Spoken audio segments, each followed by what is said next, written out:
Hello friends, आज हम बात करेंगे यदि किसी व्यक्ति को इंटरमिटेंट फास्टिंग करनी है यानी बीच बीच में उपवास वाली पद्धति यूज़ करनी है वजन कम करने के लिए, तो कौन कौन से खाद्य पदार्थ उसको नहीं खाने चाहिए। इंटरमिटेंट फास्टिंग स्ट्रैटेजी का बेसिकली मतलब ये है कि इसमें कुछ देर आप खाना खाते हो, कुछ देर नहीं खाते हो। यानी मान लीजिए आप 12 घंटे की फास्टिंग स्ट्रैटेजी कर रहे हो तो आप 12 घंटे खाना खाओगे, 12 घंटे नहीं खाओगे। 16 घंटे की कर रहे हो तो 16 घंटे नहीं खाओगे, 8 घंटे के अंदर जो खाना है खा सकते हो। अगर आप 20 घंटे की कर रहे हो तो 20 घंटे नहीं खाओगे, 4 घंटे में आपको जो खाद्य पदार्थ अवेलेबल है वो खाने हैं। तो लेकिन जो फीडिंग पीरियड है या फीडिंग विंडो है, उसमें कौन कौन सी चीज़ें आपको खानी चाहिए और कौन कौन सी चीज़ें नहीं खानी चाहिए, ये कॉन्ट्रोवर्शियल इशू है।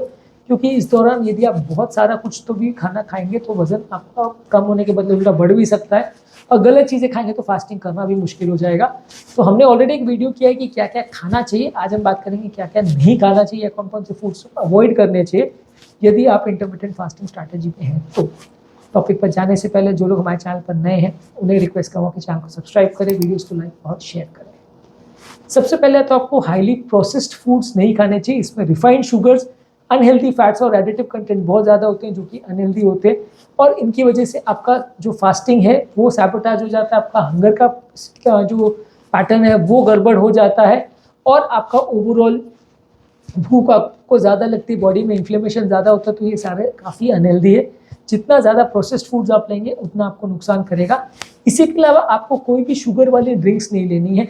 कोई भी जूस जिसमें चीनी डला हो, कोई भी कोला, सॉफ्ट ड्रिंक्स या इस तरह के कोई सोडा वगैरह वाली ड्रिंक्स जिसमें शुगर बहुत ज़्यादा डला है वो आपको नहीं डालने हैं, नहीं यूज़ कर रहे हैं। ये सारी चीज़ों में आपको कंपेरेटिवली आपका फास्ट भी टूट जाएगा, आपका इंसुलिन रिस्पॉन्स भी गड़बड़ हो जाएगा। और बाकी टाइम अगर आप जो अपने फीडिंग पीरियड में इसको लेते हैं तो इससे आपका भूख आपको उल्टा बढ़ जाएगी, क्योंकि शुगर में टेंडेंसी होती है कि ग्लूकोज लेवल को जल्दी बढ़ाता है, जल्दी कम करता है। इसकी वजह से बॉडी इसको जो बहुत जल्दी पचा लेती है तो बार बार भूख लगती है, बार बार मीठा खाने की इच्छा होती है। आपने कॉमनली ये देखा होगा कि जब कभी भी आप एक मीठा खाते हो तो बार बार खाने की इच्छा होती है, एक चॉकलेट खाते हो तो बार बार खाने की इच्छा होती है। तो ये वो सारी चीज़ें हैं जो बार बार भूख बढ़ाती है, क्योंकि ये बहुत जल्दी बॉडी इनका पाचन कर लेती है, तो वापस बॉडी इसको खाने के लिए तैयार हो जाती है। जैसे आप बॉडी में लेते हो तुरंत शुगर बढ़ता है, कम होता है, फिर से भूख लग जाती है। जबकि कई चीज़ें ऐसी है जो बॉडी धीरे धीरे पचाती है, तो उनको धीरे धीरे करके बॉडी में शुगर लेवल्स बढ़ता है और घटता है, तो बार बार भूख नहीं लगती। इसके अलावा आपको रिफाइंड कार्बोहाइड्रेट जैसे व्हाइट ब्रेड, पेस्ट्रीज, केक्स और मैदा के बने हुई चीज़ें, रिफाइंड कार्बोहाइड्रेट, ये सारी चीज़ें नहीं लेनी है। ये सारी चीज़ों का भी ग्लाइसेमिक इंडेक्स ज़्यादा है, यानी ये सारी चीज़ें भी ऐसी है जो बॉडी के अंदर जाती है, शुगर लेवल को बढ़ाती है और फिर वापस कम कर देती है। तो आपका प्रॉपर इससे जो फास्टिंग है वो नहीं हो पाएगा और आपको भूख बार बार लगेगी। इसके अलावा बहुत ज़्यादा जंक फूड, ऑयली फूड ये सब नहीं खाना है। अनहेल्दी फैट, सोडियम वाली refined carbohydrates, French fries, pizza, burger, ये सारी चीज़ें अवॉइड करनी है। ये सारी चीज़ें वैसे भी अनहेल्दी है, और इनको अगर आप फास्टिंग के दौरान लोगे तो बेसिक पर्पज़ जो आपका वजन कम करने का है वो काफ़ी हद तक डिफीट हो जाता है, क्योंकि आप बहुत ज़्यादा ऑयली जंक फूड खा लेते हो। वजन कम होने के बदले उल्टा बढ़ भी सकता है इससे। इसके अलावा आपको अल्कोहल भी अवॉइड करना चाहिए। अल्कोहल में अपने आप में भी थोड़ा शुगर कंटेंट होता है, अपने आप में भी कार्बोहाइड्रेट्स होता है, तो आपके ब्लड शुगर लेवल को इम्पैक्ट कर सकता है। खासकर उस टाइम पे जो अल्कोहल लिया जाए जब आप फास्टिंग के लिए जो डेजिग्नेट किया, जो टाइम आपने फास्टिंग के लिए रखा उसमें आपने अल्कोहल ले लिया कि चलो पानी ले सकते हैं तो मैं थोड़ा सोडा ले लूँ, थोड़ा अल्कोहल ले लूँ, तो वो गड़बड़ हो जाती है और उसमें आपका फास्टिंग टूट जाएगा। और इंटरमिटेंट फास्टिंग का जो बेसिक कॉन्सेप्ट है कि उस दौरान बॉडी में कोई भी कार्बोहाइड्रेट या शुगर नहीं जाना चाहिए, तभी वो स्ट्रैटेजी वर्क करती है। तो ये स्ट्रैटेजी आपकी ख़राब हो जाएगी यदि आप उस दौरान थोड़ा बहुत भी अगर अल्कोहल ले लेते हो या कोई भी मीठी चीज़ ले लेते हो। इसके अलावा कोई भी चीज़ को आपको बहुत ज़्यादा मात्रा में नहीं खाना है, क्योंकि कैलोरी सरप्लस हो जाएगी। आपको फास्टिंग तो करना है, लेकिन बाकी टाइम पर भी आपको बहुत ज़्यादा खाना नहीं खाना है, क्योंकि अगर आप बहुत ज़्यादा खाना खाओगे उस टाइम पे ये सोच के कि मैं 12 घंटे तो फास्टिंग कर रहा हूँ, मैं जितना भी ठूसूँ उस टाइम पर चलेगा, तो वो गड़बड़ हो जाता है। फिर उसमें वजन कम होने के बदले उल्टा बढ़ेगा, या एटलीस्ट रिजल्ट आपको नहीं मिलेंगे।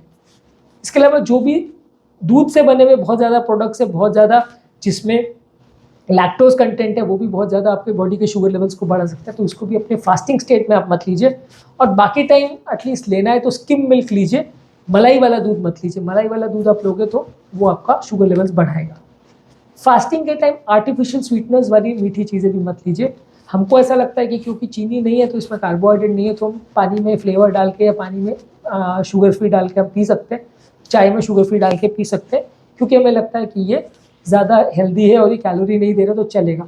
पर ये भी हमारे बॉडी में इंसुलिन लेवल्स को उसी तरह से अफेक्ट करता है जैसे नेचुरल शुगर करता है, हार्मोनल लेवल पे इम्बैलेंस क्रिएट करता है, इसलिए आर्टिफिशियल शुगर भी बहुत अच्छा नहीं है। और यदि आपको फास्टिंग प्रॉपर करनी है तो इसको भी आपको अवॉइड करना चाहिए। इसके अलावा हाई शुगर वाले फ्रूट्स हैं, इसको भी आपको अवॉइड करना चाहिए। बहुत ज़्यादा केले हैं, ग्रेप्स हैं, आम है, ये सारे फ्रूट्स भी आपके शुगर लेवल्स को बढ़ाते हैं, तो इनको भी जहाँ तक पॉसिबल है आपको अवॉइड करना चाहिए।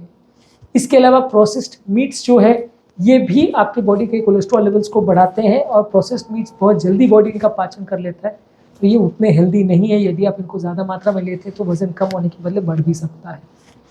बहुत ज़्यादा चाय कॉफ़ी भी नहीं लेना चाहिए। कैफीन वाले प्रोडक्ट्स जो हैं वो आपकी बॉडी के कॉर्टिसोल लेवल को गड़बड़ करते हैं, जिससे आपका फास्टिंग लेवल बिगड़ जाता है। तो कई लोग ऐसा रिकमेंड करते हैं कि जो आपका फास्टिंग टाइम है वहाँ पे आप ब्लैक कॉफ़ी या ब्लैक टी ले सकते हो, लेकिन इसके बारे में भी काफ़ी संशय है कि उस टाइम पर अगर आप ब्लैक टी ब्लैक कॉफ़ी लोगे तो भी आपके कॉर्टिसोल लेवल को कैफीन अफेक्ट करेगा, तो आपका फास्टिंग थोड़ा गड़बड़ हो सकता है। लेकिन फिर भी ज़्यादातर एक्सपर्ट्स मानते हैं कि आप जब फास्टिंग कर रहे हो उस विंडो में भी अगर थोड़ा बहुत आपको लेना है तो ब्लैक टी ब्लैक कॉफ़ी ले सकते हो, बिना चीनी डाले, बिना दूध डाले, अगर आपको टेस्ट सूट करता है तो। ज़्यादातर इंडिया में तो वो ट्रेंड नहीं है कि ब्लैक टी ब्लैक कॉफ़ी लोग पीते हैं। अगर आप पी सकते हो तो वो एक्सेप्टेबल है, पर हाँ उसके मामले में थोड़ा क्वेश्चन तो है। सॉसेज और कॉन्डिमेंट्स भी बहुत ज़्यादा मात्रा में नहीं लेना चाहिए, उसमें नमक का कंटेंट ज़्यादा होता है, जिसमें अननेसेसरी कैलोरीज और अननेसेसरी ब्लड प्रेशर बढ़ने के चांस होते हैं। इसी तरह से बाकी भी कोई नमक वाली चीज़ें जिसमें आपके ऊपर से नमक डला हुआ है उसको भी अवॉइड करनी चाहिए, क्योंकि ब्लड प्रेशर उससे थोड़ा बढ़ सकता है। कोई भी मीठी चीज़ जैसे आइसक्रीम, पेस्ट्रीज, डेजर्ट्स है, ये सारी चीज़ें आपको अपने रेगुलर खाने वाले पीरियड में अवॉइड करनी चाहिए। इसमें भी वही चक्कर है कि शुगर ज़्यादा है तो सडन आपका इंसुलिन सर्ज होगा, जिसकी वजह से आपका फास्टिंग का जो कॉन्सेप्ट है वो गड़बड़ हो जाएगा, आपको बार बार ज़्यादा भूख लगे। इसके अलावा आपको ट्रांस फैट्स नहीं लेने चाहिए। ट्रांस फैट्स जैसे प्रोसेस स्नैक्स में और मार्जरीन में और कुछ बेक प्रोडक्ट्स में रहता है, ये काफ़ी लोगों को सस्ता पड़ता है, इसलिए बेकरी वाले काफ़ी इस तरह के फैट्स यूज़ करते हैं, लेकिन वो बॉडी में इन्फ्लेमेशन करता है जो कि अनहेल्दी है और आपकी हेल्थ को बिगाड़ सकता है, तो इसको आपको ज़्यादातर अवॉइड करना चाहिए। इसी तरह से प्रोसेस्ड ब्रेकफास्ट सीरियल्स जो है वो शुगर कंटेनिंग कई नाश्ते आते हैं, खासकर वेस्टर्न कंट्रीज़ में बहुत ज़्यादा इसका ट्रेंड है कि नाश्ते आते हैं जिसको आप डायरेक्टली खा सकते हो, उसमें शुगर कंटेंट काफ़ी ज़्यादा होता है, तो नाश्ते के हिसाब से उसको अच्छा माना जाता है, लेकिन शुगर होने के हिसाब से ऑब्वियसली वो काफ़ी अनहेल्दी हो जाता है, क्योंकि इसमें भी वही चक्कर है कि शुगर लेवल्स को सडनली फ्लक्चुएट करेगा, जिससे बाद में मैनेज और मेंटेन करना थोड़ा मुश्किल पड़ सकता है।